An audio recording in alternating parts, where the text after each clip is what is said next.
Hello everyone, আজ আবার নতুন একটা রেসিপি নিয়ে আপনাদের সামনে চলে এসে আশা করি রেসিপিটা আপনাদের ভালো লাগবে। আজকের রেসিপি হলো পাটিসাপটা। পাটিসাপটা বানানোর জন্য 1.5 কাপ চালের গুঁড়ো, 1 কাপ ময়দা, হাফ কাপ সুজি, অল্প একটু ওর মধ্যে লবণ দিয়ে দেবো, দিয়ে ভালো করে হাত দিয়ে মাখিয়ে নিতে হবে।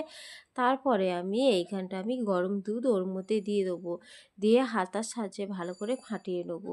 তারপরে শেষের দিকে খেজুর পাটালি দিয়ে দেবো, দিয়ে আরও কিছুক্ষণের জন্য ভালো করে ফাটিয়ে নিতে হবে। দেখুন আমার ব্যাটার তৈরি হয়ে গেছে একদম। এবার আমি চাপা দিয়ে কিছুক্ষণের জন্য রেখে দেবো। তারপর পুর তৈরি করার জন্য এখানটা আমি কড়ার মধ্যে দুধ নিয়ে নিয়েছি। তারপরে খেজুর পাটালি দিয়ে দেবো, ওর মধ্যে নারকেল কোড়া দিয়ে ভালো করে নাড়ি ছাড়িয়ে নামিয়ে নেবো।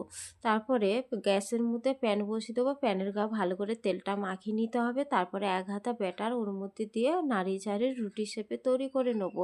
তারপরে পুরটা ওর মধ্যে দিয়ে ভালো করে আস্তে আস্তে করে ভাঁজ করে নিতে হবে। দেখুন কত সুন্দর তৈরি হয়ে গেছে পাটিসাপটা। সবগুলো পাটিসাপটা আমার রেডি হয়ে গেছে। এবার গরম গরম পাটিসাপটা পরিবেশন করুন। টাটা বন্ধুরা।